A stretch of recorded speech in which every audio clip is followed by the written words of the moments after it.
Muy buenos días, hermanos. Van a abrir sus Biblias en Jeremías capítulo 47 y nos aprestamos para continuar con la sección del juicio contra las naciones. Hace 8 días comenzamos una sección que va desde el capítulo 46 hasta el capítulo 51 y son mensajes de juicio contra muchísimas naciones. Estábamos mirando lo importante que es esa sección, porque la sección en el capítulo 46 dice que es profecías contra las naciones. Es decir, Dios denunciando el castigo, la reprensión que van a tener todas las naciones. Ahora, es muy importante dos acontecimientos que vamos a encontrar en esta sección, del 46 al 51. Primero, que todos estos acontecimientos ya se habían dado, es decir, no son profecías. En su momento lo fueron, pero en este momento en que se registran en la historia bíblica o que se dejan por escrito y en el orden que lo tenemos en el libro, ya no son profecías, sino que son hechos cumplidos. Son eventos cumplidos. Recuerde que la situación que se narró en el capítulo 46 se había dado en el año 4 del rey Joacín. ¿Recuerdan? Más o menos unos 25 o 30 años atrás ya había acontecido el juicio contra Egipto. Hoy nos vamos a encontrar con el juicio o la profecía sobre Filistea. Pero esa profecía sobre los filisteos también ya se había cumplido. La dio el profeta Jeremías en los primeros años de su ministerio, pero se había cumplido antes del año 4 de Jeremías. Es decir, hacia unos 25 o 30 años se había cumplido esta profecía también. Entonces, eso es importante. Primero, son juicios contra las naciones. Segundo, ya se habían cumplido todos esos eventos históricos. Ya no eran proféticos, no eran advertencias futuras, sino que eran hechos cumplidos. Entonces, la pregunta es, ¿por qué se incluyen en este momento en el libro? Si no son profecías, si son hechos cumplidos, son datos históricos, ¿por qué se incluyen aquí? ¿Y por qué no se incluyen anteriormente, en los primeros años de la vida del profeta? Esa es una muy buena pregunta que nos sirve para reflexionar. Y la respuesta muy probablemente es que como algunos fugitivos judíos se escudaron en Egipto para protegerse de la invasión babilónica y para no enfrentar las ruinas en Jerusalén, ellos piensan que van a tener paz.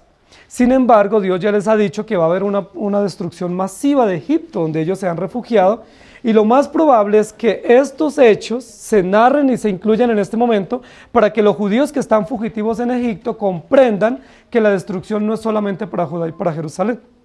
Es muy probable que estos fugitivos estén diciendo: Dios está contra nosotros y algo nos está aconteciendo y Dios nos va a destruir a todos. ¿Qué tiene Dios contra nosotros los judíos? Pero al incluirse esta profecía acá es para que ellos recuerden que no es solamente contra ellos, que el juicio viene contra todas las naciones conocidas, que todas las naciones con las cuales ellos han buscado alianza y en las cuales se han buscado favorecimiento, que han sido sus enemigos, van a afrontar o van a sufrir de la misma dosis que ellos han recibido, es decir, juicio y destrucción.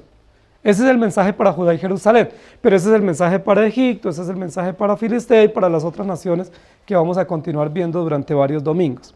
Entonces es muy probable que sea un medio para responder a los judíos que están diciendo: bueno, ¿y por qué solo a nosotros? ¿Sí? ¿Por qué todo lo malo nos viene a nosotros? ¿Y qué va a pasar con las demás naciones? Es importante porque Dios les está recordando: no solo ustedes, todas las otras naciones que ustedes conocen y las naciones vecinas que nos han rodeado y que nos han invadido en otros tiempos ya sufrieron la misma dosis, juicio y destrucción. Es decir, no son ustedes los únicos. No piensen que las otras naciones van a quedar inmunes o han quedado inmunes a lo largo de la historia frente al tema de la injusticia, sino comprendan que todas las naciones están siendo juzgadas de la misma manera. Esta profecía sobre los filisteos, que ya fue cumplida, es una profecía corta, es una profecía bien interesante. Nosotros vamos a detener en esta mañana en el versículo número 5, y quiero que ustedes ahí guíen su mirada al versículo 5. Dice: Gaza fue rapada, Ascalón ha perecido y el resto de su valle, ¿hasta cuándo te sajarás? Y esa es la pregunta que vamos a usar hoy. El capítulo tiene 3 preguntas, ¿sí? Versículo 5 y versículos 6 y 7, 3 preguntas. Y la pregunta del versículo 5 es: ¿hasta cuándo te sajarás? Y ese es el título de la predicación de hoy: ¿hasta cuándo te sajarás?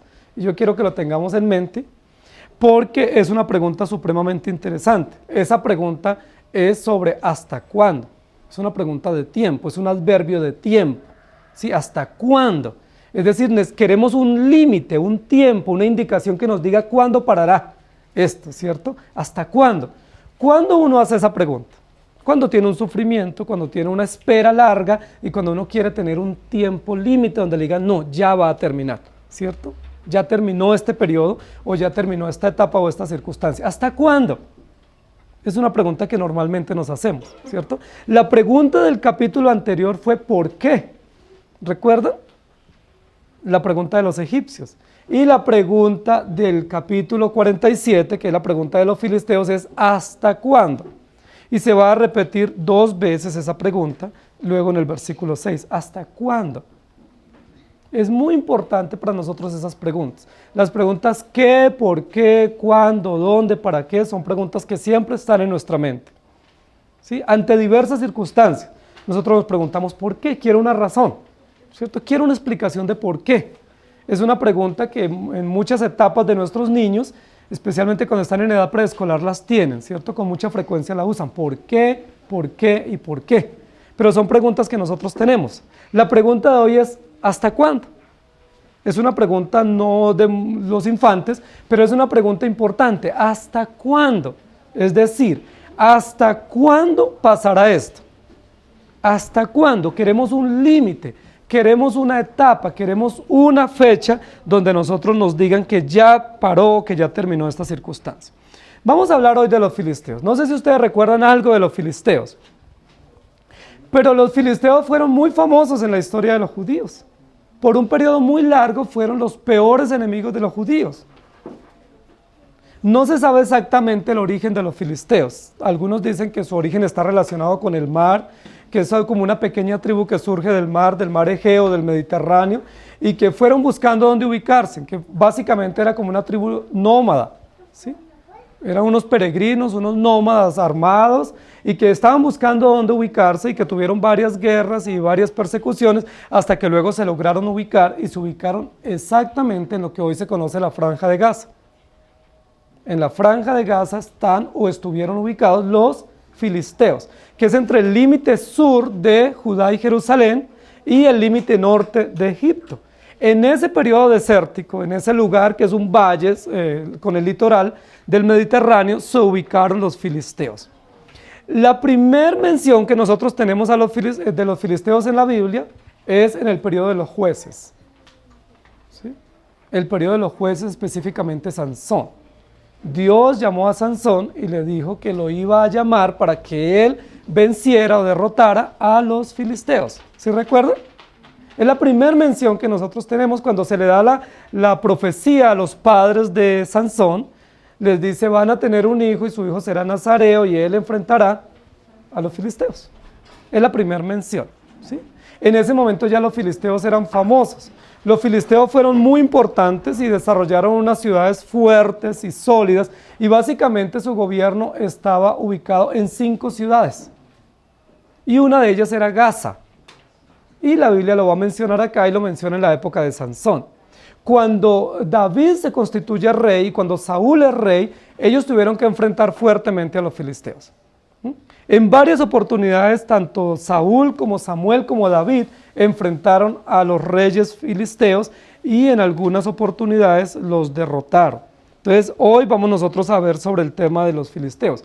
Hay algunas características de este pueblo. Una de ellas era que era un pueblo nómada en algún momento, luego se establecen en ese periodo del litoral, en esa parte del litoral, que eran supremamente temidos por sus adversarios, por sus armas.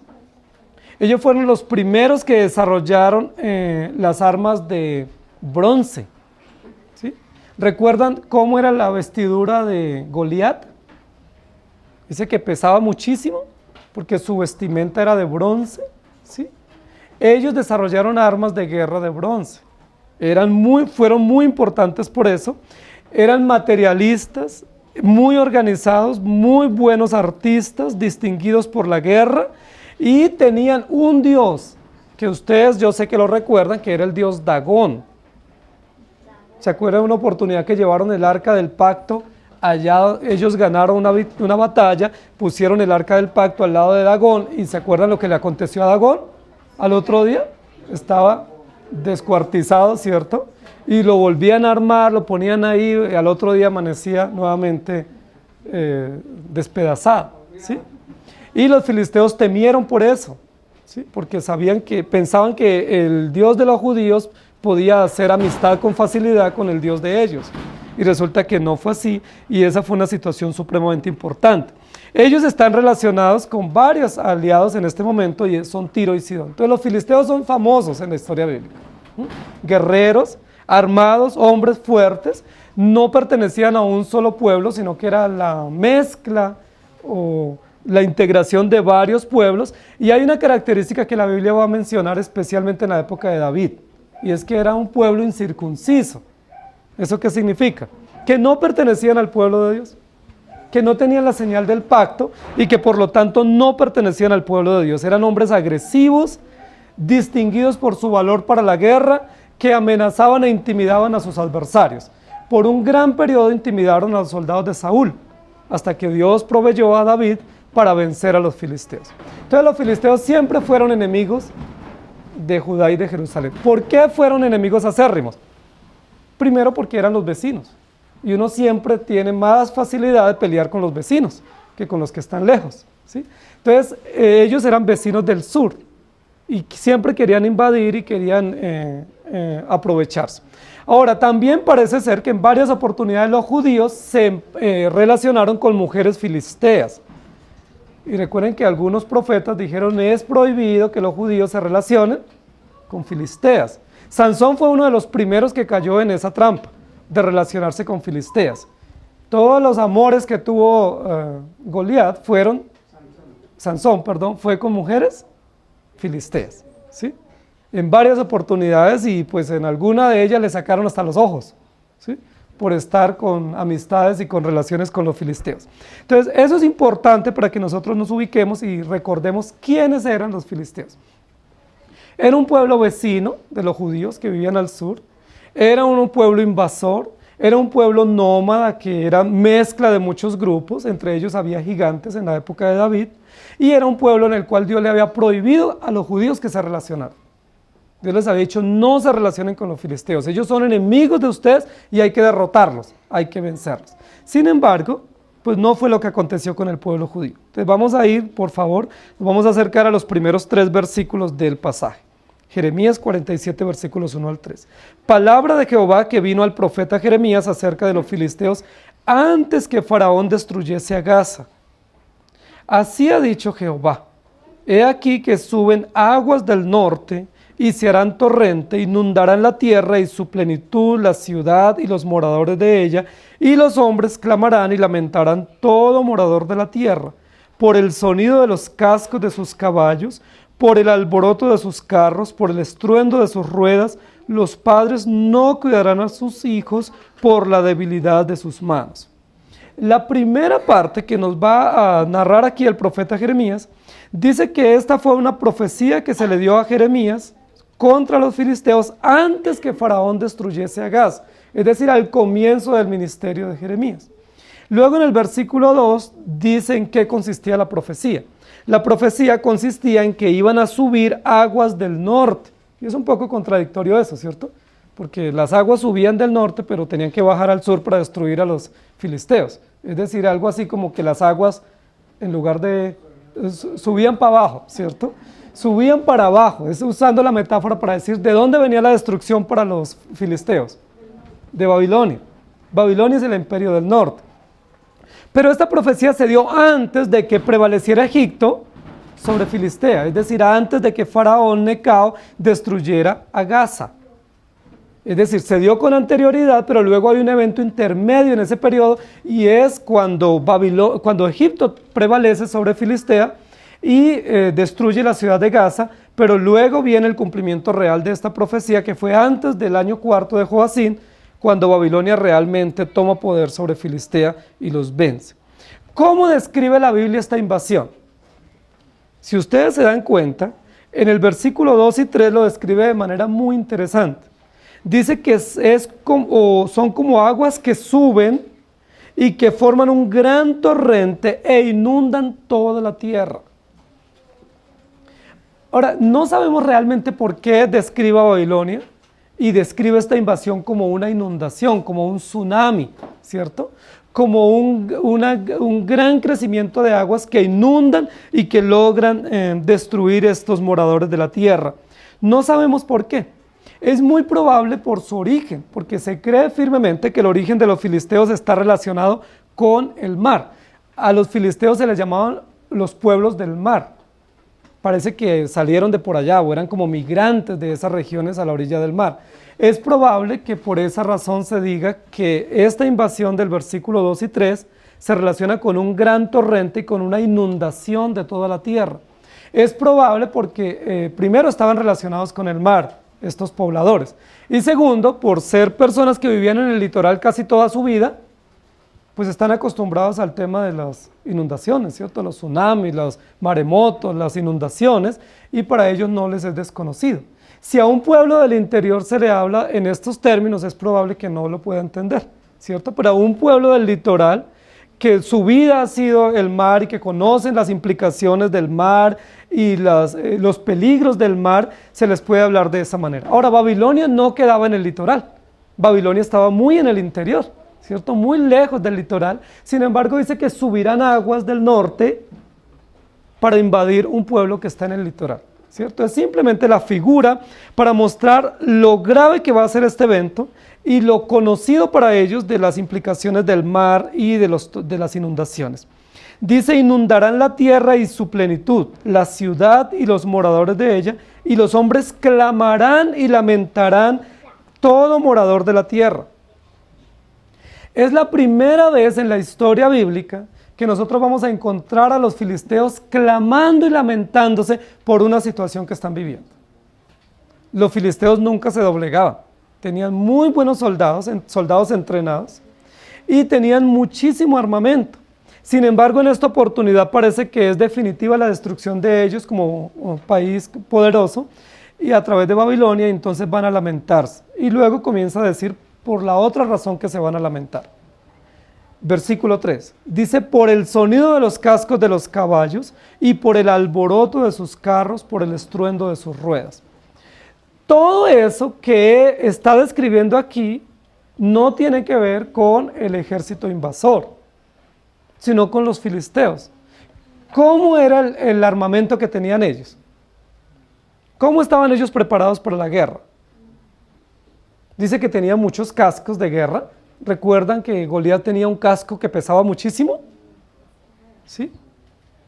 Dice, dice por los cascos, dice que tenían muchos carros y estruendo de muchas ruedas de los carros jalados o tirados por los caballos, y que eso es lo que va a sonar.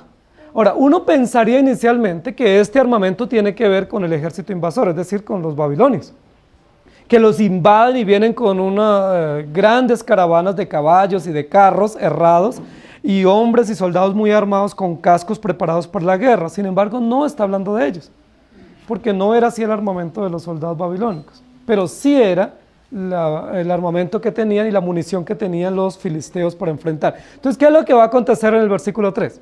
¿Por qué se lamentan los filisteos?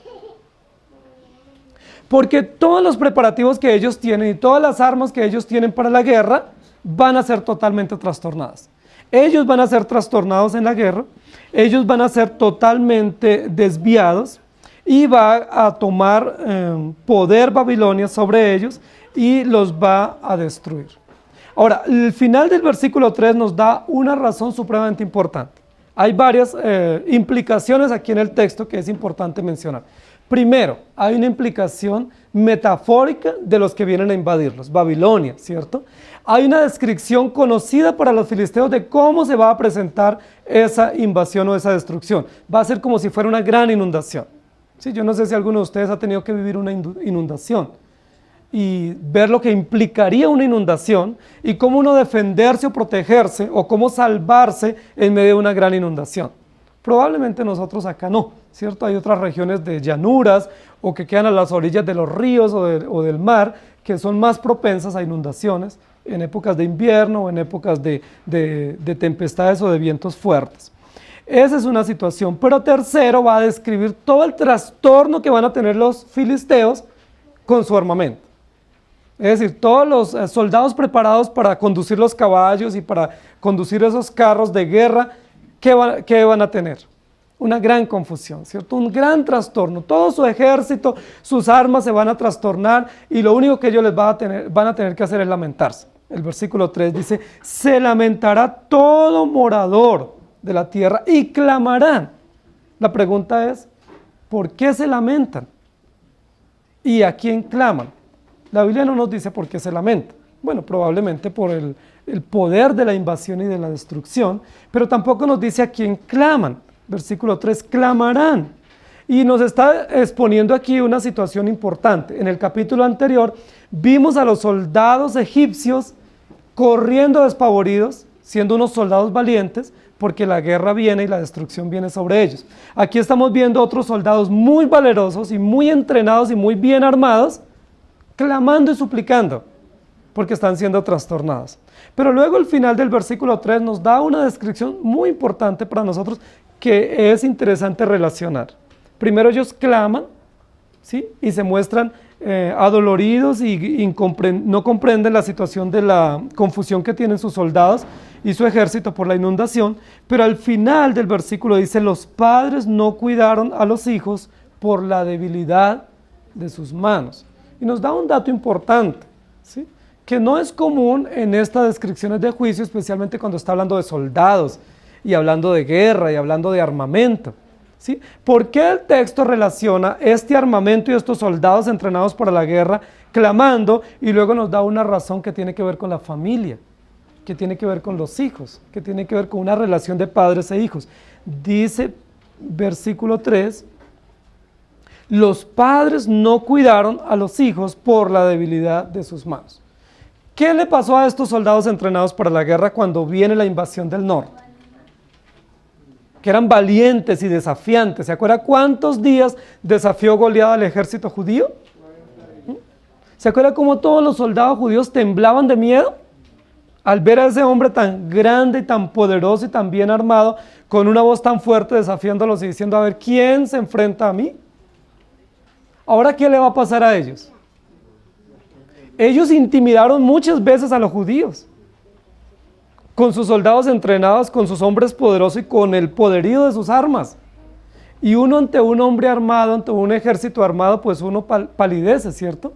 Y se pone tembloroso. Uno puede ser muy fuerte, muy valiente, pero ante una arma y ante una persona que le apunta a la cara, ¿uno qué hace? Uno tiembla, ¿sí? Eso es lo que está aconteciendo con estos soldados. Ellos intimidaron muchas veces a los judíos. Muchísimas veces, con sus armas, con sus desafíos, con sus palabras hostigantes, pero luego ahora son ellos los que van a temblar. ¿Cómo están las manos de estos soldados? Están tan débiles que han dejado de dirigir a los caballos. ¿Y qué ha pasado con los caballos?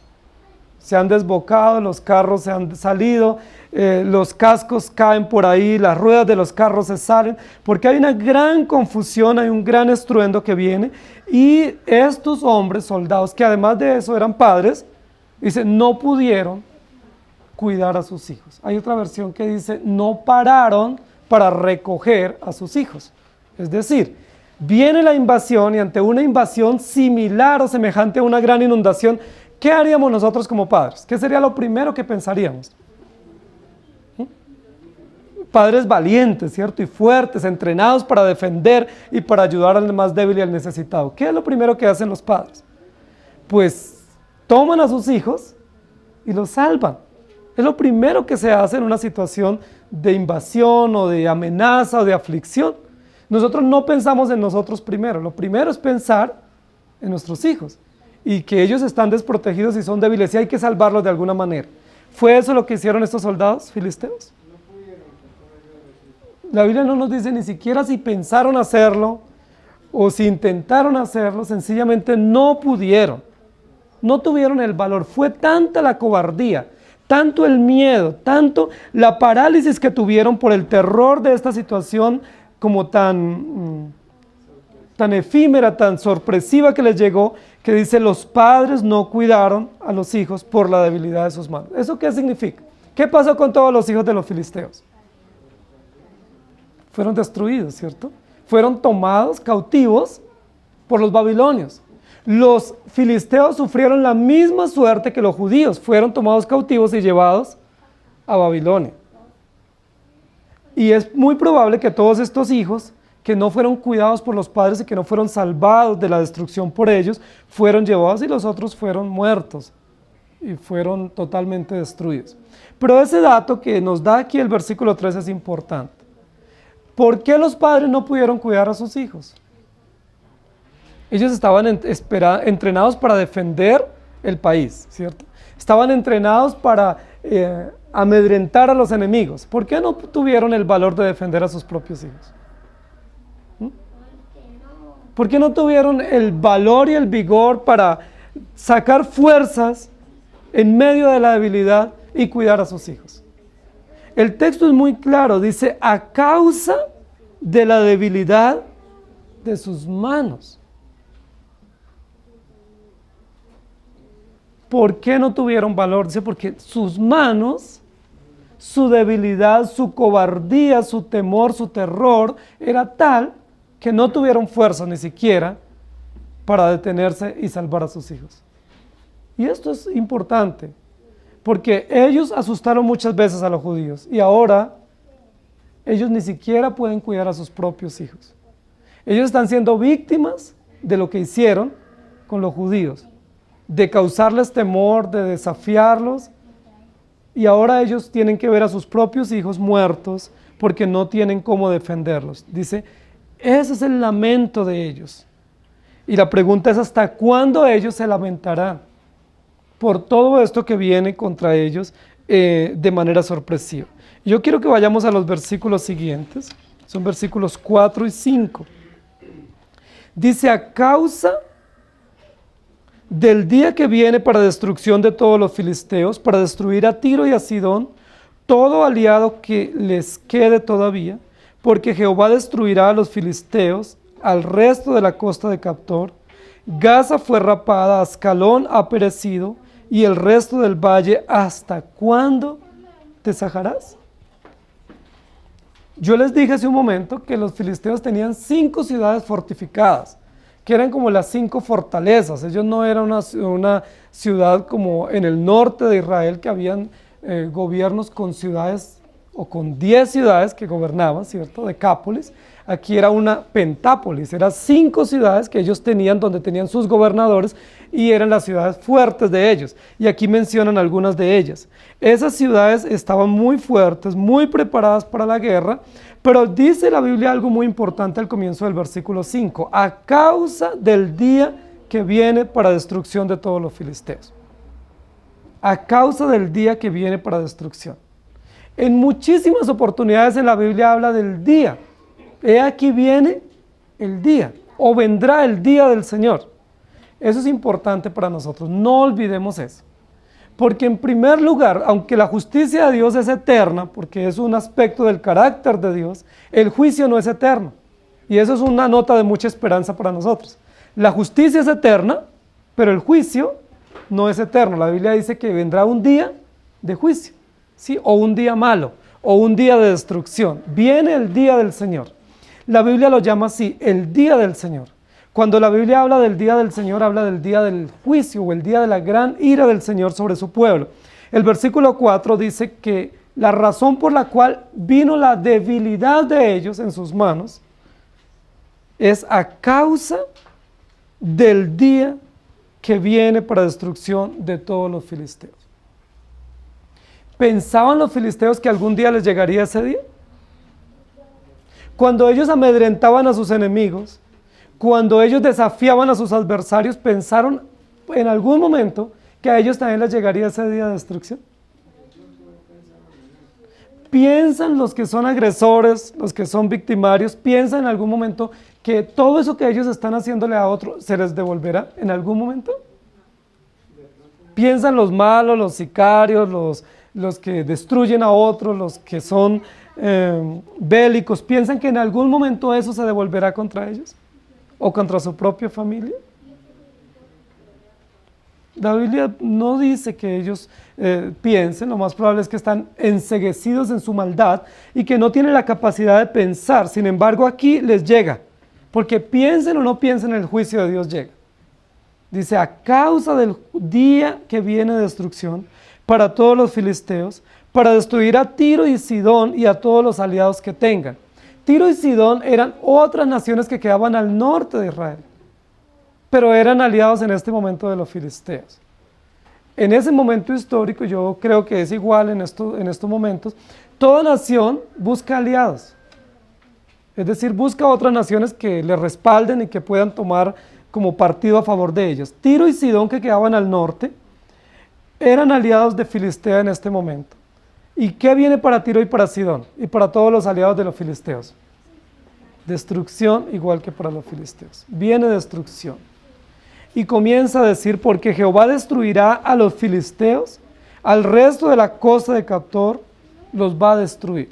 Y luego dice, Gaza fue rapada a causa del juicio de Dios. Recuerden que uno de los aspectos humillantes en ese momento histórico, cuando se invadía una nación y se tomaba dominio sobre ellos, ¿qué hacían los invasores sobre los invadidos? Les rapaban el cabello, les cortaban el cabello, les cortaban la barba, les cortaban sus vestiduras, porque era una forma humillante de decir nosotros los dominamos, ¿sí? Ustedes están vencidos, están derrotados. Cuando dice el texto en el versículo 5, dice Gaza fue rapada, está diciendo que fueron vencidos. Gaza era una de las ciudades donde iba Sansón, ¿recuerdan? En Gaza. Ascalón ha perecido y todo el resto del valle, ¿sí?, donde estaban ellos a la orilla del mar, ha sido destruido, ha sido invadido por los babilonios y ha sido subyugado. Hay una actitud importante. La Biblia no nos dice que ellos lo estaban haciendo, sin embargo formula la pregunta. Hay una pregunta que el profeta hace o que Dios hace al pueblo de Filistea. Y la pregunta es, ¿hasta cuándo te sajarás? ¿Eso qué indica? Que cuando ellos vieron la invasión y sintieron que estaban siendo destruidos, ¿qué comenzaron a hacer los filisteos? Comenzaron a sajarse, comenzaron a mutilarse o a cortarse con una sola intención: llamar la atención de Dios, llamar la atención y decirle, nosotros estamos arrepentidos de lo que estamos haciendo, a nosotros nos duele muchísimo eso que nos está pasando y mire, estamos infringiéndonos aún más dolor físico, además del dolor emocional que ya viene sobre nosotros. Ellos estaban sajando porque esa era una práctica de ellos en sus actos de adoración. Esa era una práctica pagana, es condenada por la ley de Moisés, ¿cierto? Dice la Biblia, no te sajarás, no te mutilarás, no te cortarás, no te rasguñarás. ¿Recuerdan que la Biblia dice? Está prohibido para cualquier cristiano y cualquier ciudadano sajarse como un acto de adoración o como un acto de entrega o de sacrificio o de reverencia. No sé si ustedes recuerdan, pero en algún momento, después de que Judá y Jerusalén fue destruida, cuando fue muerto Gedalías, 80 peregrinos vinieron, ¿cierto?, del lado de Samaria y fueron a la ruina del templo. ¿Y se acuerdan qué hicieron ellos? Se sajaron el cuerpo. No solo demudaron su rostro, se pusieron ropas de luto, sino que también se sajaron el cuerpo, se rasguñaron el cuerpo. Y recuerda que todos esos peregrinos que venían a adorar en el templo fueron degollados. Dios no acepta que nosotros nos hagamos rasguños. ¿Por qué? ¿Por qué no podemos o no debemos hacernos rasguños en el cuerpo? Primero, porque el cuerpo es templo del Espíritu Santo. No se nos permite ningún tipo de rasguño, de maltrato al cuerpo. Segundo, porque si nosotros nos infringimos algún tipo de daño en nuestro cuerpo, para intentar llamar la atención de Dios, lo que estamos diciendo es que nosotros confiamos en nuestras propias obras. Y la Biblia dice que no es por obras. Ningún tipo de maltrato al cuerpo, ¿sí?, ni huelgas de hambre, ni nada de maltrato al cuerpo nosotros nos infringimos, porque eso se llama obras. Y la Biblia dice, no es por obras para que nadie se gloríe, es por gracia, ¿sí? ¿Qué se esperaba de los filisteos en un momento de juicio y destrucción? ¿Qué debían haber hecho ellos? Arrepentirse, ponerse sobre sus rodillas y decir, Señor, perdónanos, hemos obrado mal, somos supremamente injustos, hemos tratado a tu pueblo mal, nos hemos ensoberbecido, somos idólatras y nos hemos olvidado de ti, ten misericordia de nosotros. ¿Hicieron eso los filisteos? No lo hicieron. ¿Saben qué hicieron? Comenzaron a hacer sus prácticas paganas, sus prácticas místicas, ¿sí? pretendiendo llamar la atención de Dios. Ahora, eso también es una forma de chantaje. Hay personas que ante una situación X amenazan. ¿Y cómo amenazan? Ay, pues me quito la vida, ¿cierto? O me voy a cortar. ¿Y eso qué es lo que están diciendo? Es una forma de llamar la atención y decirle, no, por favor, entonces ya no le voy a decir lo que le iba a decir, ¿sí? Ya no lo voy a juzgar, ¿sí? O no lo voy a reprender porque a usted le va a pasar eso, ¿sí? Hay muchas personas que usan los intentos de suicidio como un método de chantaje para llamar la atención y para que alguien diga, ay no, pobrecito, y le dejen hacer lo que esa persona quiere hacer. Eso es lo que estaba haciendo los filisteos. O hay personas que amenazan con me voy de la casa, o entonces no le vuelvo a hablar, o entonces olvídese de mí, o cantidad de cosas para llamar la atención. Y de esa manera muchas veces logran vulnerar y llaman la atención, entonces la otra persona dice, ay no, pues si se va, entonces mejor no le digo nada para que no se vaya, ¿sí? O si va a pasar esto, entonces declino en esta situación. Es básicamente lo que están haciendo los filisteos frente a Dios como un acto de supuesto arrepentimiento y reconocimiento de la falta, diciendo entonces nos vamos a sajar para pedir el favor de Dios. No sé si ustedes recuerdan, pero cuando Elías, el profeta Elías, se enfrentó a los falsos profetas de Baal. ¿Recuerdan qué hicieron esos falsos profetas de Baal? Intentando que el Dios de ellos respondiera de alguna manera, se sajaron. Se cortaban, se hacían heridas en los brazos, en el cuerpo, intentando que el Dios de ellos, que es un Dios falso, le respondiera. Y se acuerdan cómo le respondió Elías irónicamente, ¿cierto? Elías era bastante irónico, ¿cierto? Se parece a algunas personas que yo conozco. Intentarán seguir sajándose, ¿hasta cuándo? ¿Hasta cuándo se sajarán? Es decir, ¿van a seguir destruyéndose?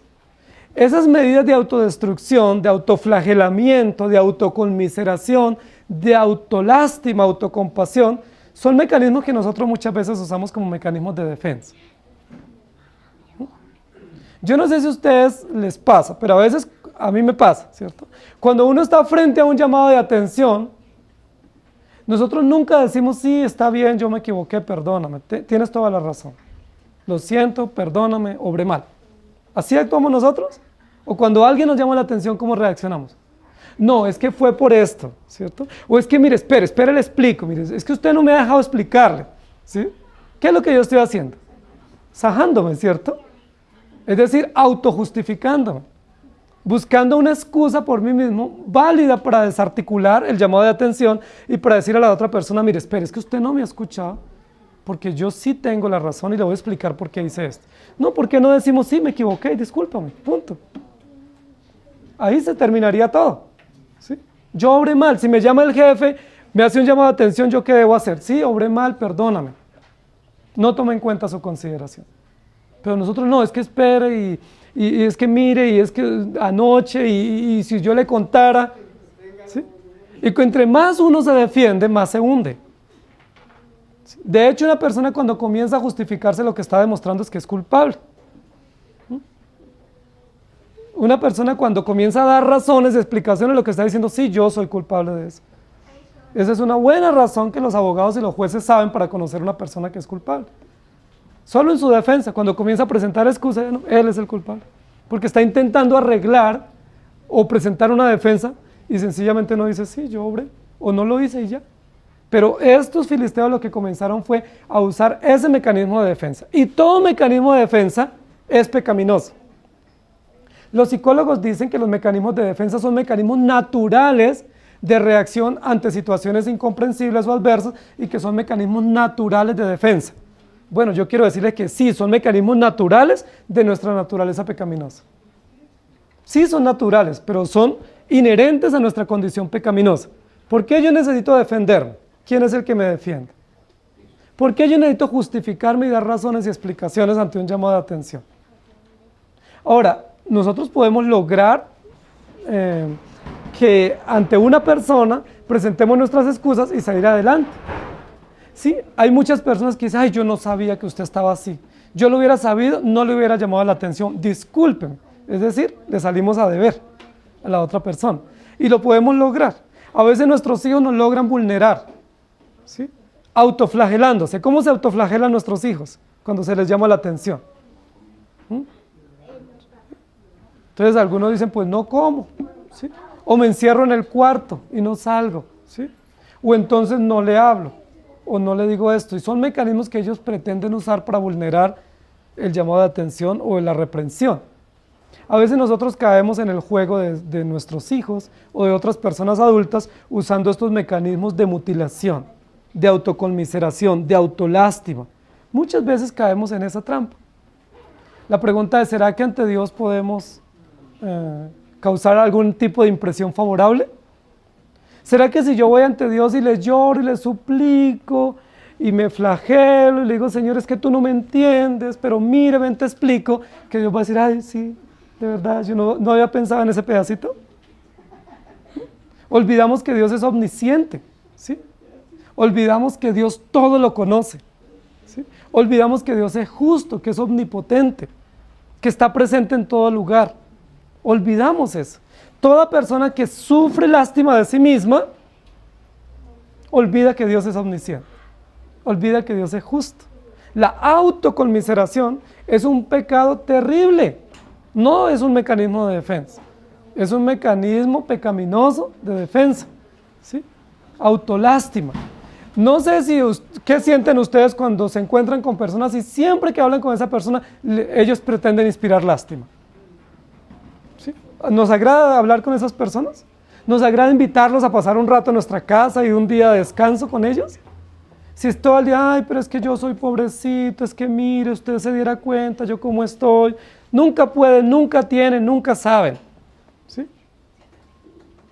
Las personas que se ponen generalmente en las esquinas o en los semáforos a pedir monedas, ese es el mecanismo que ellos usan. Ellos usan ese mecanismo. La historia que cuentan es una historia para inspirar lástima, ¿sí? No, a veces uno es tanta la lástima que, mire, tenga y no quiero más lástima, ¿sí? Ellos pretenden llamar la atención diciendo que son débiles, que son pobres, que son incapaces. Y por supuesto que lo son, pero nosotros somos iguales. ¿Por qué ellos pretenden llamar la atención de otro? Para lograr lo que ellos quieren, que es una moneda. Pero muchas personas, aún en la iglesia, pretenden llamar la atención igual, ¿cierto? Flagelándose, ¿sí? Diciendo, es que yo no puedo, es que yo soy pobrecito, a mí nadie me quiere, es que nadie se me cuida, es que yo sufro de soledad, yo sufro de esto, de lo otro. Bueno, y la pregunta es, ¿y quién no sufre de lo mismo? ¿Quién no tiene los mismos padecimientos?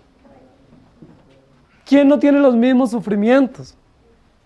A veces uno piensa que el pastor o que los líderes de la iglesia no sufren lo mismo que sufren los hermanos comunes y corrientes de la iglesia. Pablo dice en una oportunidad cuando pretenden los que lo acompañan decir que él no sufre de lo mismo. Dice, ¿quién enferma y yo no enfermo? ¿Recuerdan? ¿Quién no necesita y yo no necesito? ¿Recuerdan que Pablo en una oportunidad en la defensa de su ministerio apostólico se pone muy enérgico y dice, es que yo tengo los mismos padecimientos que ustedes tienen? Por eso yo no les acepto excusas a los hermanos que dicen, pastor, es que yo no pude ir a la iglesia porque estaba enfermo. Pues yo también tengo enfermedades y no tengo ese tipo de excusas. Pastor, es que mire, usted supiera como yo lucho con mis hijos. Bueno, yo a veces les digo multiplique por 4, para que entienda eso. Entonces nunca podemos tener excusas frente a Dios, pero esto que está haciendo el pueblo filisteo es sacar excusas para justificarse y para pretender que el juicio de Dios se detenga y que ellos tener como razones válidas. Las autojustificaciones son buenas para nosotros, porque uno dice, pero yo ya le dije, y me entendió, me dijo que listo, que me comprendía. La pregunta es si Dios comprende que esa justificación que yo saqué era válida. O sea, ¿ante Dios hay una excusa válida para detener el castigo? No, no la hay. ¿Hasta cuándo? ¿Hasta cuándo te flagelarás? ¿Sí? Versículo 5. Versículo 5, ¿hasta cuándo te sajarás? ¿Hasta cuándo? Y es una pregunta que yo quiero que ustedes y yo meditemos hoy. ¿Hasta cuándo pretendemos llamar la atención de otros inspirando lástima? O inspirando dolor, o inspirando vergüenza, o inspirando pobreza. ¿Hasta cuándo? Es probable que ese mecanismo nos funcione en muchos contextos, pero frente a Dios, que ya Dios nos transformó, nos cambió el corazón, nos dio victoria, ¿cómo nosotros pretendemos sajarnos, mutilarnos, chantajear a Dios y chantajear a otros con nuestras excusas y nuestras justificaciones? ¿Es probable que podamos lograr algo?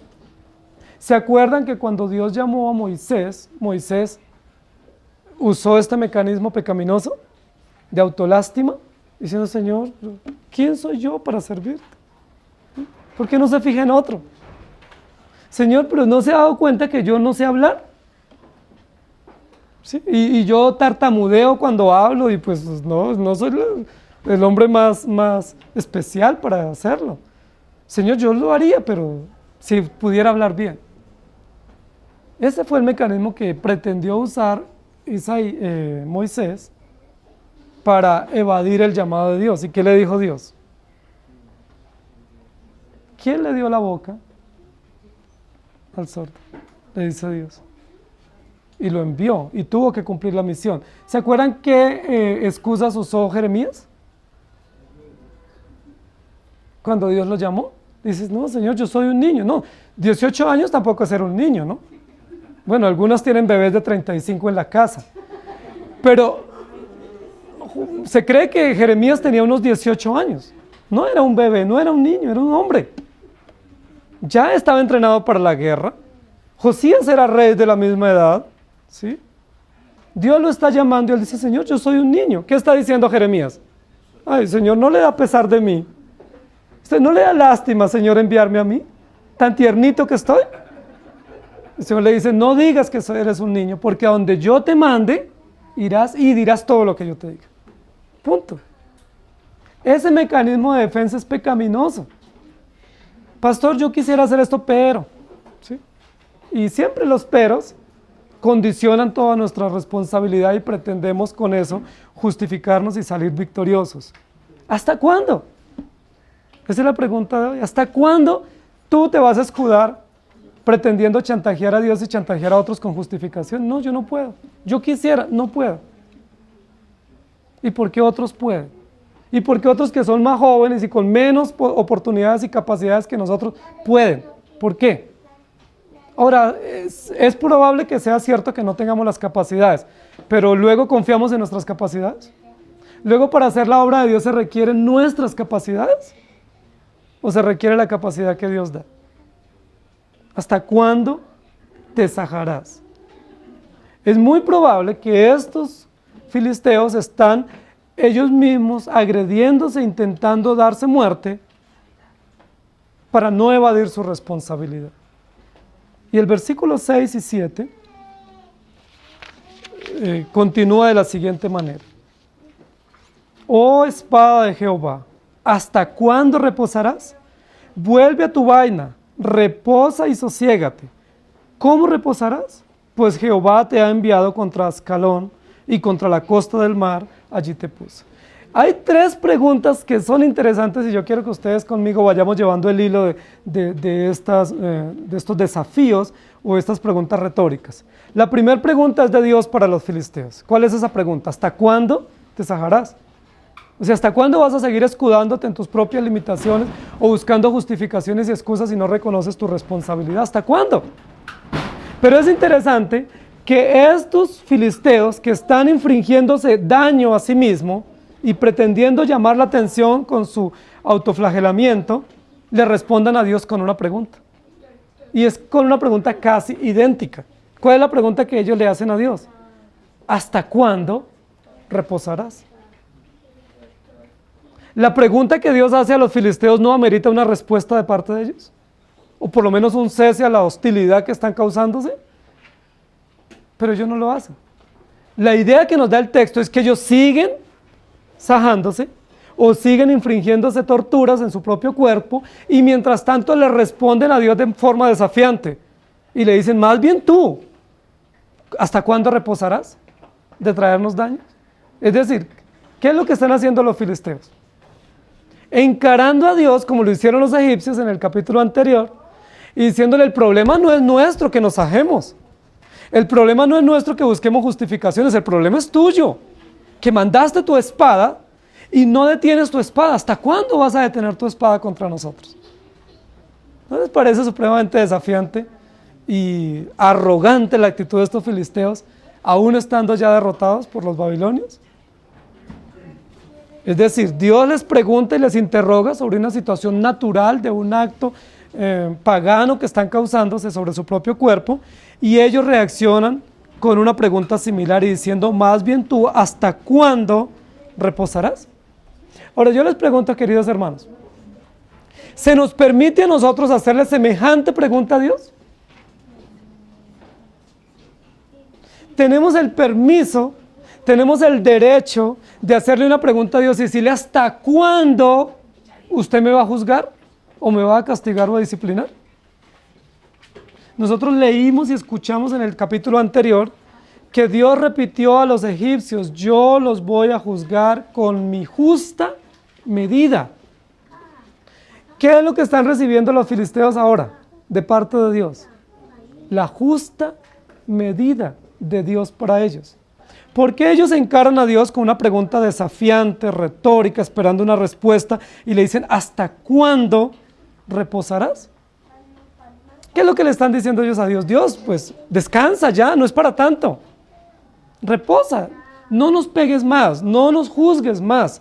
Detén tu espada, mete tu espada en tu vaina. Le dicen, ¿qué vaina esa, no? Mete tu espada, que repose la espada. ¿Por qué no decían eso cuando la espada era contra los judíos? ¿Por qué no decían así los filisteos? ¿Por qué ahora les preocupa que la espada sigue desenvainada? ¿Por qué les preocupa? Porque es contra ellos. Pero si fuera contra los judíos, ¿les preocuparía? ¿Y dirían lo mismo?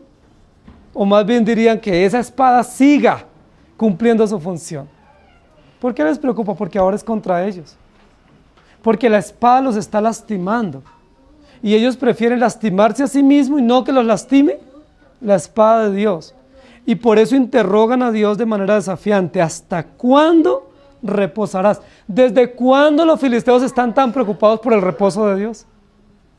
Y por el reposo de la espada de Dios. ¿Por qué les preocupa a ellos que la espada de Dios repose? No, ya se usó, ya no es para tanto, guárdela. Ya cumplió la función. Somos nosotros quien para darle a Dios órdenes y para darle indicaciones de cuál es el límite de la medida para nuestra reprensión. ¿Somos más sabios que Dios? Es como están reaccionando ellos. No solo obran mal contra sí mismos, infringiéndose daños, sino que obran mal frente a Dios. ¿Hasta cuándo te sajarás? Yo no sé cómo usted se siente cuando usted hace una pregunta y la persona, su interlocutor le responde con una pregunta. Ahora, cuando el pueblo hace preguntas a Dios y Dios le responde con preguntas, está permitido, perfecto, porque Dios es Dios, Él es soberano. Y a través de esas preguntas retóricas, Él desenmascara lo que hay en el corazón nuestro. Pero que Dios le haga una pregunta al pueblo y el pueblo le responda con una contrapregunta, ¿está permitido? Es igual como nuestros hijos. ¿Cómo se sienten ustedes cuando usted le dice, mire, ¿por qué no ha hecho esto? Y su hijo le responde, ¿y por qué me pregunta? ¿Usted qué le dice? No, mi amor, tranquilo, ya no. Disculpe.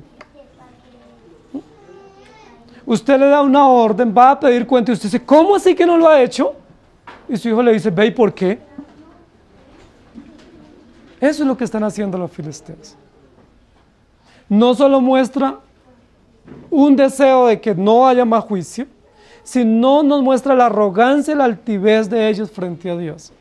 Queridos hermanos, ¿no será que nosotros, tal como los filisteos, le reaccionamos a Dios así? ¿No será que muchas veces nosotros, en las situaciones de incomprensión o de dolor o en nuestros estados pecaminosos, le respondemos a Dios así? ¿O le formulamos preguntas a Dios así? Señor, ¿hasta cuándo? ¿Hasta cuándo me va a dejar sin trabajo? ¿O hasta cuándo esta enfermedad? ¿O hasta cuándo esto o aquello o lo otro?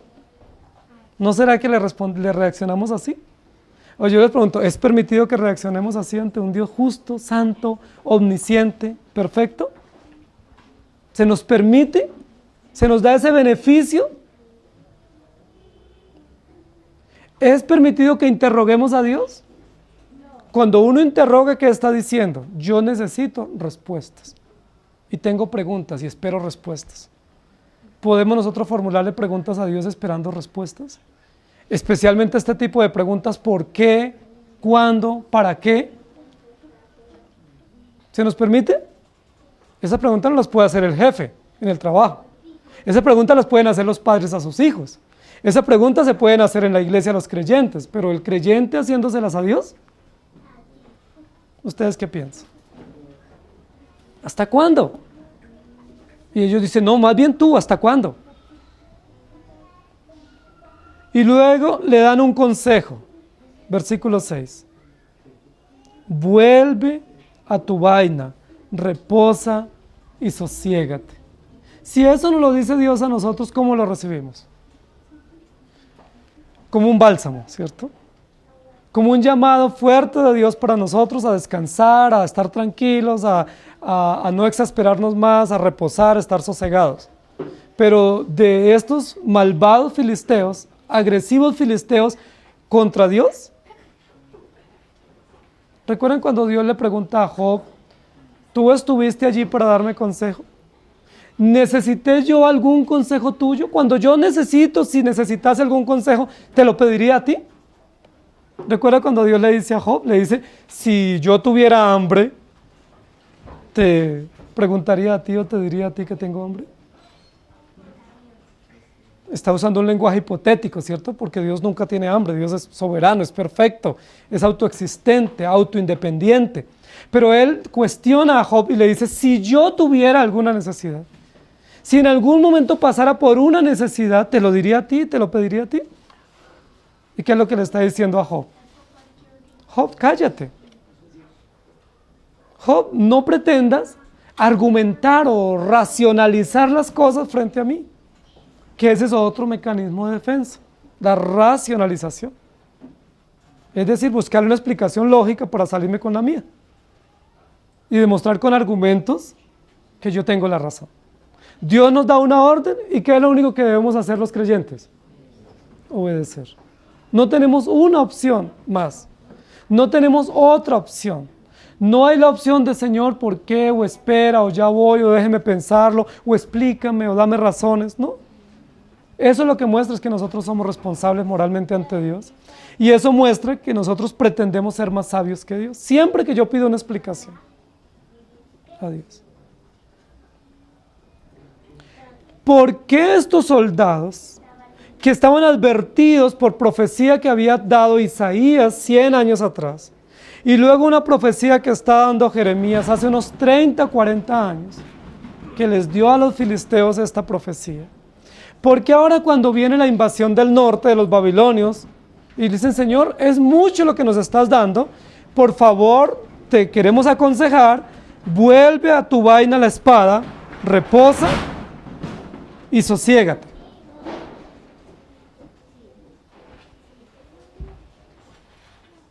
¿Qué están haciendo los filisteos? ¿Qué es lo que realmente quieren hacer los filisteos? ¿Están interesados en Dios? ¿Están preocupados porque el juicio de Dios es muy extenso y Dios está cansado de disciplinarlos? ¿Y que Dios descanse? ¿O el instrumento de Dios en las manos de ellos, de Él, que es una espada, que son los babilonios, necesita descanso? ¿Les preocupa a los filisteos eso? ¿O les preocupa su propio bienestar? Cuando estamos disciplinando a nuestros hijos y nuestros hijos dicen, no, ya papi, no, no más. ¿A ellos les preocupa el papá o les preocupa las consecuencias que ellos están teniendo? Aquí pareciera que ellos están interesados en Dios. O sea, que Dios detenga su ira, que no más, que descanse, tome un descanso, tome un break, por favor. No es para tanto. Pero no están pensando en Dios, están pensando en sí mismos. No están pensando en arrepentirse. Están pensando en chantajear a Dios. Están pensando en desafiar y retar a Dios con el arma que Dios está usando para su justicia, pretendiendo que Dios cambie. Y hay una tercera pregunta. Esta vez es una pregunta de parte de Dios nuevamente para los filisteos. Entonces, Pregunta de Dios para los filisteos, respuesta de los filisteos hacia Dios con una pregunta similar. Y tercera escena, respuesta de Dios a los filisteos. ¿Cómo es la respuesta? ¿Cómo reposarás? Ya no es con un ¿hasta cuándo?, sino con un cómo. Pero un cómo explicativo. O sea, denme una razón. ¿Cómo? ¿Cómo voy a parar el juicio que ya emprendí contra ustedes? O sea, ¿cómo voy a detener lo que ya está profetizado? ¿Cómo voy a detener lo justo, lo merecido, lo advertido, lo anunciado? ¿Cómo se va a detener? Y esta pregunta que hace Dios a ellos, y ya no hay respuesta, es una pregunta muy importante de parte de Dios. O sea, ¿Dios necesita reposar? Cuando Dios ha determinado algo, ¿lo deja inconcluso? Cuando Dios ha comenzado algo, ¿lo deja en la mitad del camino? ¿Podrá Dios, por nuestras lágrimas o nuestros lamentos o nuestras autoflagelaciones o autolástima hacer que Dios cambie? Hay personas que dicen es que si oramos mucho vamos a cambiar la voluntad de Dios. ¿Podemos hacerlo? ¿Podemos lograr que con nuestras lástimas Dios altere su voluntad? Aún estos filisteos, intentando autodestruirse, flagelándose, posiblemente su sangre cayendo por sus brazos, por su cara, ¿harán que Dios detenga la ira que ya emprendió contra ellos, que es justa y merecida? ¿Ustedes creen que sí? No es posible. Si Dios lo hiciera, en primer lugar, Dios no es justo. Y no es omnisciente, y no es soberano, y no sería Dios verdadero. Porque dice una cosa y cambia de opinión. No podríamos confiar en Él. Pero en segundo lugar, si Dios detiene el castigo, pues quedarían sin justicia unos hombres que son responsables. Habría impunidad. Dios no da por inocente al culpable. Dios no puede pasar por alto el pecado. Dios tiene que juzgarlo, tiene que reprenderlo, aún a pesar de nuestros chantajes. ¿Cómo reposarás? Pues Jehová te ha enviado contra Ascalón y contra la costa del mar, allí te puso. ¿Cómo reposarás? Ahora, Dios no necesita descanso. ¿Quiénes eran los que querían reposar? Los filisteos. Los filisteos eran los que querían vulnerar a Dios, vulnerar la justicia y salirse con la suya usando unos mecanismos de defensa muy buenos. Cualquiera de nosotros diría, excelente los filisteos para usar mecanismos de defensa. Y ante un buen mecanismo de defensa, pues es natural defenderse, buscar salida. Nosotros sabemos que los hombres y las mujeres somos pecadores. Por ser pecadores, nosotros nos defendemos a nosotros mismos, pero nuestra defensa nos hace más culpables. Lo que hace es hundirnos más en nuestra responsabilidad o en nuestra culpabilidad. Lo que pretenden los fariseos es culpar a Dios. Nosotros nos estamos sajando porque es que tú nos estás dando muy duro. Pero si tú detienes la espada, nosotros dejamos de sajarnos o de mutilarnos. Es decir, la responsabilidad está en Dios. Si tú dejas de disciplinarnos tan duro, pues nosotros dejamos de justificarnos. ¿No son los mismos mecanismos que usamos nosotros hoy? Si tú me exiges mucho, yo me voy de la casa. Si tú me exiges mucho, pues yo he pensado quitarme la vida. Si tú me exiges mucho, esto o aquello o lo otro. Es decir, ¿quién es responsable? Yo obré mal, pero no soy responsable. Eres tú que estás haciendo algo justo, quien eres responsable sobre mí. Y si tú detienes la disciplina, la reprensión, yo me voy a portar mejor o voy a obrar bien. Queridos hermanos, estos mecanismos de defensa los usamos con gran facilidad, pues lo que muestra es nuestra pecaminosidad, nuestra perversión.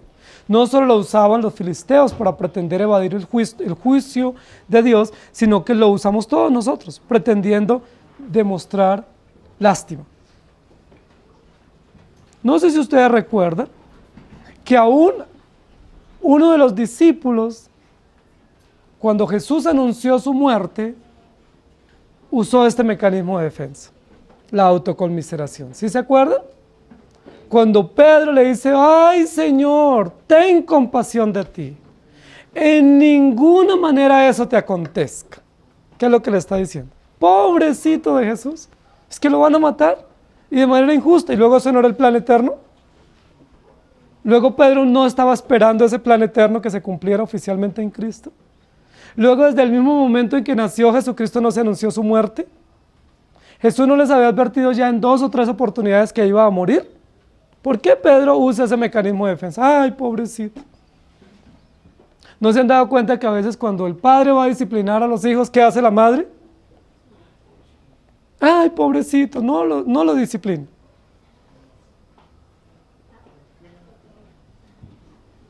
O viceversa. ¿Qué es lo que están diciendo? Usando un mecanismo de defensa de chantaje, de autolástima, para evadir algo justo, algo merecido, algo necesario. Si se nos deja sin disciplina, ¿qué dice la Biblia? No somos hijos, somos bastardos. Necesitamos la disciplina de Dios. Es una necesidad imperante por nuestra pecaminosidad. No es que nos guste, no nos gusta, pero la necesitamos. Nuestros hijos no les gusta la disciplina, pero ellos la necesitan, es urgente. Si no les disciplinamos, sufrirán ellos el resto de la vida y sufrirán sus familias y nosotros también seremos avergonzados. Nosotros necesitamos la disciplina, no porque al momento tenga agrado en quien la recibe, sino porque es necesario, es un aspecto necesario de nuestra vida por nuestra perversión. ¿Cómo nos atrevemos a decirle a Dios hasta cuándo? Más bien hay que decirle, Señor, gracias por la disciplina. Es probable que necesitemos disciplina todos los días. Un consejero le preguntaba a su hija, decía, padre, estoy tan preocupado con mi hijo, porque mi hijo es tan rebelde que a veces tengo que disciplinarlo hasta 5 veces al día y estoy muy preocupada porque me duele muchísimo. Es muy complejo para mí tener que disciplinarlo 5 veces al día. Y el padre le dice, ¿sabes cuántas veces tuve yo que disciplinarte al día a ti, que eres mi hija? Hasta 10 veces al día tuve que disciplinarte para que tú seas lo que hoy eres. Y ella estaba preocupada por su hijo, que tenía que aplicarle 5 veces disciplina. Es necesaria la disciplina. Si Dios tiene que disciplinarnos todos los días, ¿qué debemos decir? Señor, gracias. Porque si tú me disciplinas es porque lo necesito. Porque Dios nunca da disciplina sin necesidad. La disciplina se da porque es necesaria y porque es justa. El pueblo de Israel está recibiendo aquí disciplina. Primero, Dios está juzgando a las naciones. Los judíos fugitivos están refugiados en Egipto y ellos piensan que se van a salir con la suya ya. Y es justo en ese momento histórico cuando Jeremías, inspirado por el Espíritu Santo, recuerda todos estos mensajes a los fugitivos. Jeremías está anciano junto a Barut en Egipto. Pero cuando uno es anciano, yo ya soy anciano, cuando uno es anciano comienza a recordar muchas historias y hay muchas remembranzas. Y uno de los periodos hermosos de los ancianos son los recuerdos, son las historias.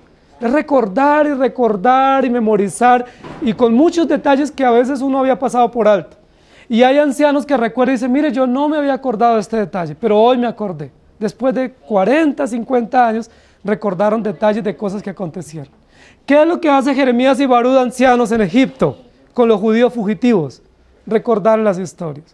¿Y sabe cuáles son las mejores historias para recordar cuando uno está evadiendo el juicio? Las historias de la justicia de Dios. Es decir, no vayan a pensar que se están saliendo con la suya. Les voy a contar una historia. Egipto ya fue derrotada y va a volver a ser derrotada. Capítulo 47. Los filisteos, ¿se acuerdan de los filisteos? ¿Se acuerdan que han sido nuestros archienemigos por muchas épocas? Por muchos siglos han sido nuestros enemigos. Ellos también fueron derrotados. Y saben, ellos pretendieron evadir la justicia de Dios cogiendo cuchillos y sajándose el cuerpo. Y quiero que les diga algo, Dios no detuvo su castigo, los destruyó. ¿Qué les está diciendo Jeremías y Barud a los judíos fugitivos? Ustedes tampoco se van a salir con la suya. O sea, si Dios juzgó a Egipto, si Dios juzgó a Filistea y a las otras naciones que vienen, ¿Será que les va a pasar por alto a los judíos que se están refugiando en un buen árbol que da sombra de la justicia divina? ¿Cuál es la conclusión? Imposible. ¿Hasta cuándo te sajarás? Es decir, ¿hasta cuándo te autojustificarás, te autoflagelarás y pretenderás vulnerar la justicia divina? ¿Hasta cuándo? ¿Hasta cuándo podemos evadir los estamentos de justicia? Nosotros sabemos que en la justicia civil muchas veces uno puede evadir. Y hay personas que han evadido por años la justicia civil. Pero a veces cuando salen las noticias nos dicen, mire, esta persona estaba siendo buscada hacía 10 años o 15 años o 20 años por la justicia. Y al fin cayó. ¿Sí? Y eso es bueno. Es bueno que ellos sean juzgados porque no debe haber impunidad, ni en la justicia civil, ni en la iglesia, ni en la familia, y por supuesto no hay impunidad en Dios. Dios no da por inocente al culpable. ¿Eran culpables los filisteos de todo lo que habían hecho? Por supuesto que sí. Fueron muy malos los filisteos, muy agresivos. Fueron destructivos de manera implacable, inclemente contra los judíos. Ellos se ensañaron contra los judíos para pretender destruirlos.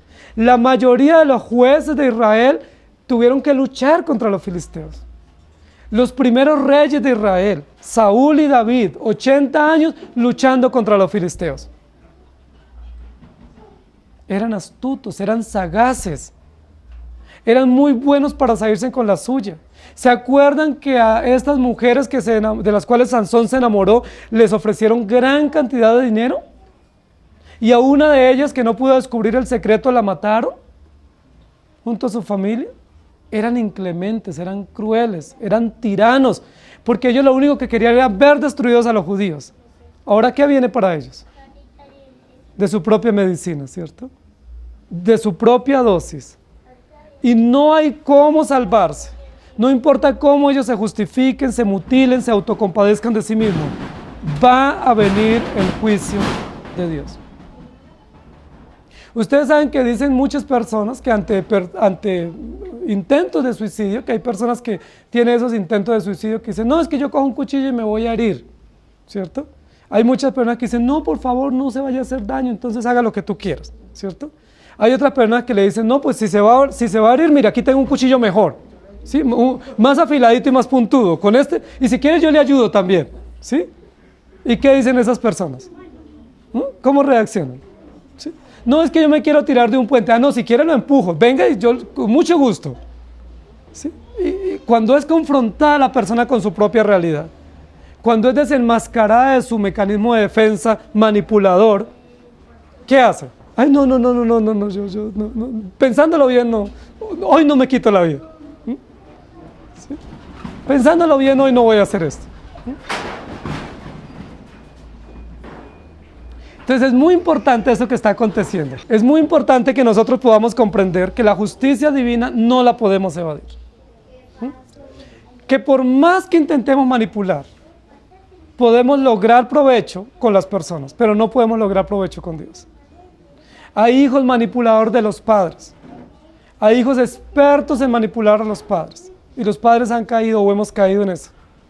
Nos manipulan de una y de otra manera, con lágrimas, con excusas, con caricias, con palabras bonitas, con amenazas, con indiferencia, de mil maneras. Y muchas veces nosotros aceptamos esa manipulación y lo logramos. Ellos lo logran y nosotros cedemos. Pero yo le pregunto, ¿ante Dios podemos, con la manipulación, lograr el provecho? ¿Hasta cuándo? ¿Hasta cuándo vamos a sacar excusas? Jeremías sacó excusas, ¿logró evadir el llamado de Dios?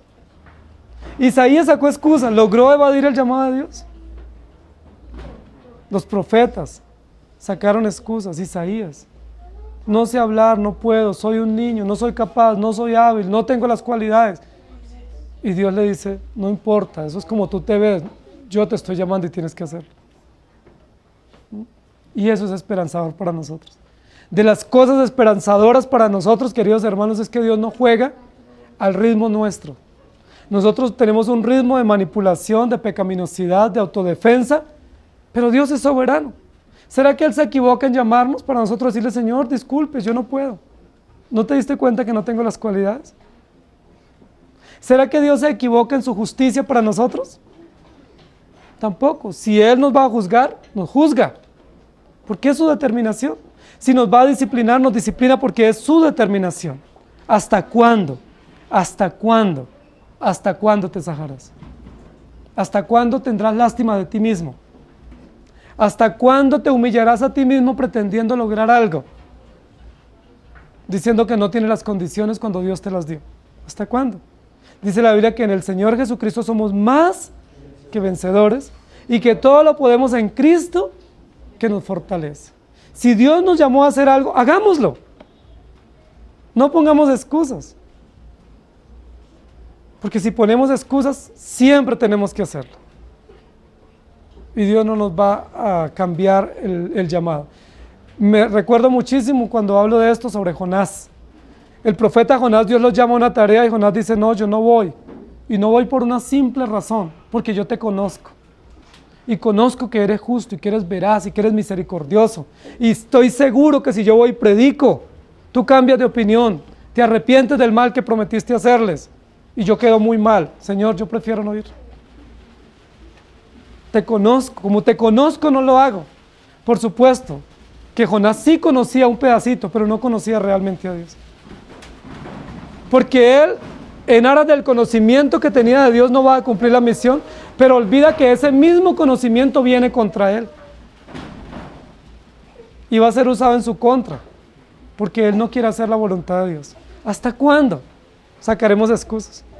No tengo, no puedo, no quiero. ¿Hasta cuándo te sajarás? ¿Hasta cuándo te mutilarás? Dios no va a reposar.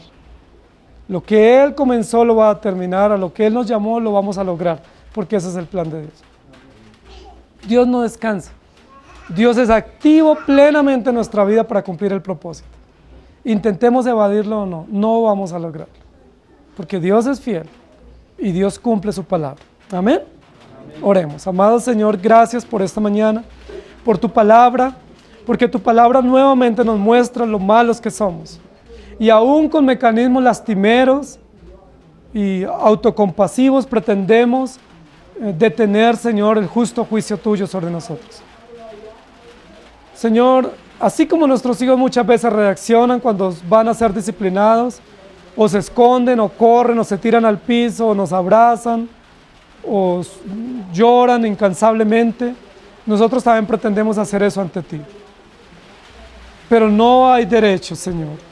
No saldremos con la nuestra. Qué bueno eres tú, qué maravilloso eres. No podremos ser justificados por nuestras propias obras ante ti. Es abominable presentar obras ante ti para nuestra justificación.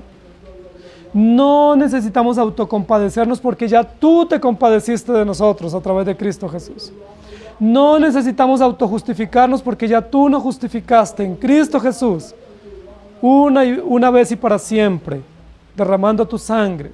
No necesitamos infringirnos daño, castigos, o látigo, o tortura, pretendiendo llamar la atención de alguien, y mucho menos de ti, porque tú eres soberano, porque tú eres omnisciente, porque conoces todas las cosas, porque conoces la maldad de nuestro corazón, conoces lo maliciosos que somos, lo malintencionados que somos, y nos disciplinas porque es justo y necesario. Gracias, amado Señor, por enseñarnos tu palabra, que muchas veces usamos estos mecanismos de defensa y muchas veces hemos visto que no son útiles. Te pedimos perdón, porque muchas veces usamos las excusas como chantaje, usamos las debilidades nuestras como chantaje y como defensa, porque usamos muchas veces nuestra propia racionalización de las cosas para salirnos con lo nuestro. Señor, perdónanos. ¿Quién podrá contender contigo y contra ti? ¿Quién podrá justificar sus propios errores ante ti? ¿Quién podrá razonar a tus órdenes, a tus encargos y a tus demandas? ¿Quién podrá razonar contra ti cuando tú estás airado? Ten misericordia de nosotros. Ayúdanos, Señor, a entender que tú no reposarás. ¿Cómo vas a reposar si nosotros necesitamos justicia? ¿Cómo vas a reposar si necesitamos reprensión? ¿Cómo vas a reposar si hemos hecho mérito suficiente para la reprensión? Ayúdanos, Señor, a aceptar tu justicia con gozo y con alegría, agachar nuestra cabeza ante ti, humillarnos y decir, Señor, merecen nuestras obras estos actos. Como dijo uno de los que fue crucificado junto a Jesús, nosotros a la verdad estamos aquí porque eso es lo que merecen nuestras acciones. Señor, nosotros somos reprendidos porque somos pecadores, somos malvados. Y porque cuando viene el juicio pretendemos evadirlo y responsabilizarte a ti. Señor, perdónanos. Tú eres justo y nosotros pecadores. Tú santo y nosotros malvados.